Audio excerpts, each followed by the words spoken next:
Assalamualaikum warahmatullahi wabarakatuh. Alhamdulillahirrabbilalamin. Wabihi nasta'in ala umuri dunya waddin. Wassalatu wassalamu ala ashrafil anbiya'i wal mursalin Sayyidina wa maulana Muhammadin wa ala alihi wa sahbihi ajma'in. Amma ba'd. Pertama-tama marilah kita panjatkan puja dan puji syukur atas kehadirat Allah Subhanahu wa taala yang telah memberi kita rahmat, taufik serta hidayahnya sehingga kita dapat hadir pada majelis kali ini dalam keadaan sehat walafiat. Yang kedua, sholawat serta salam tak lupa kita haturkan kepada junjungan kita Nabi besar Muhammad SAW yang telah memberikan kita syafaat, yang akan memberikan kita syafaat kelak di yaumil qiyamah, serta telah membimbing kita dari jalan kegelapan menuju jalan yang terang benderang, yakni ad-dinul Islam. Nah, jamaah sekalian, pada kali ini izinkan saya untuk menyampaikan ceramah yang berjudul Su'udzon. Su'udzon merupakan salah satu sifat tercela yang ada pada diri manusia. Su'udzon berasal dari kata su' yang berarti buruk dan dzon yang berarti prasangka. Nah, su'udzon berarti prasangka buruk. Nah, jamaah, su'udzon atau berburuk sangka dapat membuat hati kita menjadi buruk dan selalu dipenuhi dengan rasa dengki. Dan ini merupakan awal dari penyakit hati. Saking seriusnya penyakit hati su'udzon ini dibahas dalam ayat Al-Quran,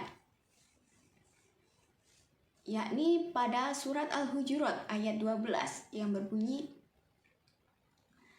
A'udzu billahi minasyaitonir rajim. Bismillahirrahmanirrahim. Ya ayyuhalladzina amanu ijtanibu katsiran minadh-dhanni inna ba'dadh-dhanni itsmun wa la tajassasu wa la yaghtab ba'dukum ba'dha ayuhibbu ahadukum an ya'kula lahma akhihi maitan fakarihtumuhu wattaqullaha innallaha tawwabur rahim. Yang artinya, wahai orang-orang yang beriman, jauhilah banyak dari prasangka. Sesungguhnya sebagian prasangka itu dosa. Dan janganlah kamu mencari-cari kesalahan orang lain. Dan janganlah ada di antara kamu sekalian yang menggunjing sebagian yang lain. Apakah ada di antara kalian yang suka memakan daging saudaranya yang sudah mati? Tentu kalian merasa jijik dan bertakwalah kepada Allah. Sungguh Allah Maha penerima taubat, Maha penyayang. Quran surat Al-Hujurat ayat 12. Nah, jamaah sekalian, prasangka yang banyak mengandung dosa yang terdapat pada ayat di atas adalah prasangka buruk. Prasangka ini dilarang. Prasangka buruk memang bukan sebuah tindakan dalam bentuk perbuatan nyata. Akan tetapi, prasangka ini atau su'udzon merupakan penyakit hati yang bisa menggerakkan manusia berbuat sesuatu yang tercela. Nah, oleh karenanya, meskipun su'udzon merupakan prasangka di dalam hati, ia tetap dilarang karena banyak mengandung dosa. Bahkan dalam sebuah hadis disebutkan Rasulullah bersabda, yakni iyyakum wadzon fa innadzon aghlabul hadis. Yang artinya, jauhilah prasangka buruk karena prasangka buruk adalah ucapan yang paling dusta. Hadis riwayat Al-Bukhari.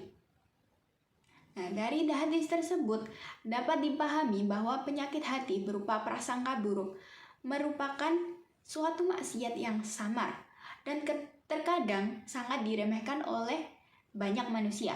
Padahal Rasulullah menyamakan prasangka buruk, walau hanya berupa pikiran dan belum diucapkan dengan bentuk ucapan, ini disamakan dengan perkataan yang paling dusta.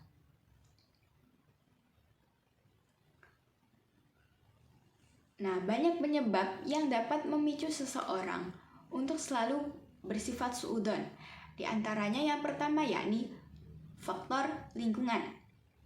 Nah, lingkungan sangat memberi pengaruh besar bagi terciptanya sifat su'udzon. Lingkungan yang dimaksud bisa berasal dari lingkungan keluarga, masyarakat, tempat bekerja, sekolah, ataupun yang lainnya.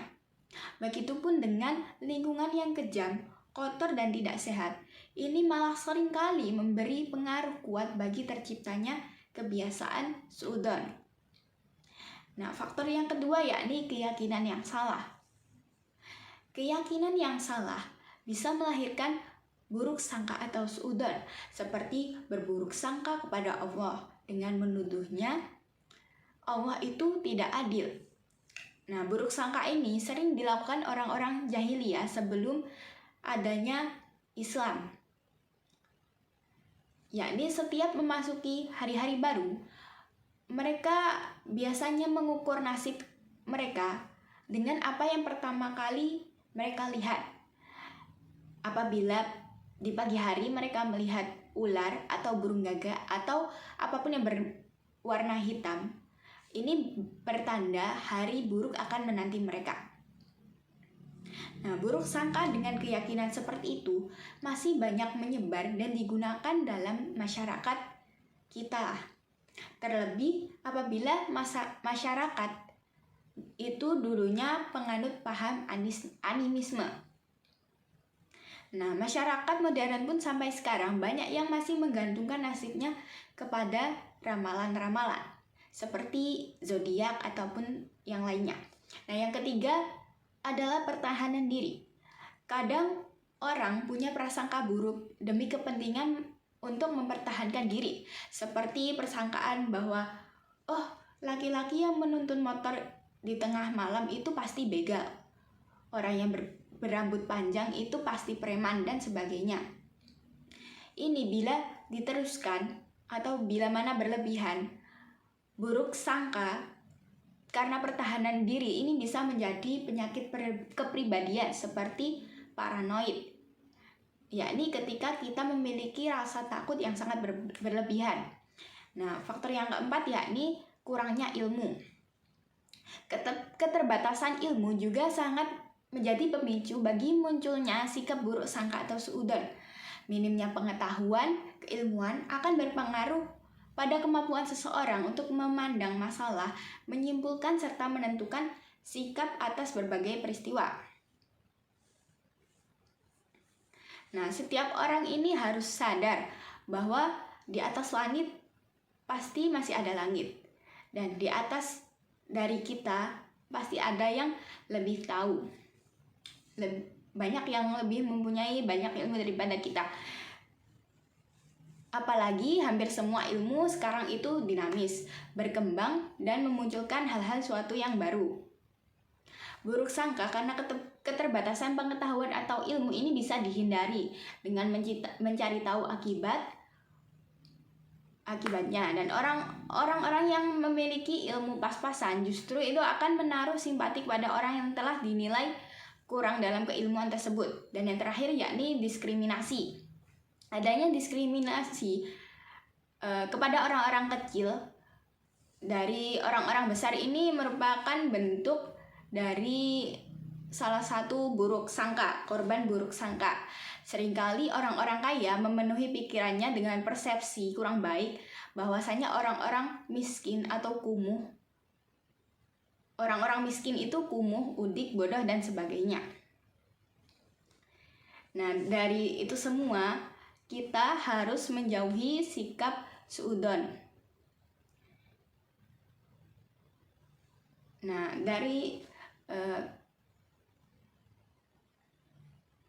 kesimpulan dari ceramah saya yakni bahwasanya sikap suudzon itu adalah salah satu sikap yang harus dijauhi oleh manusia.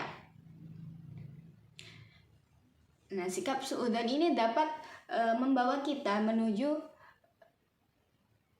jalan yang kurang baik atau perbuatan-perbuatan yang tercela.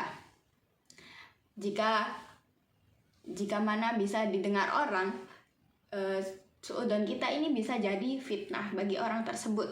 Jadi kita harus menjauhi sikap suudzon tersebut. Baik, sekian dari ceramah saya. Bila ada kurang lebihnya,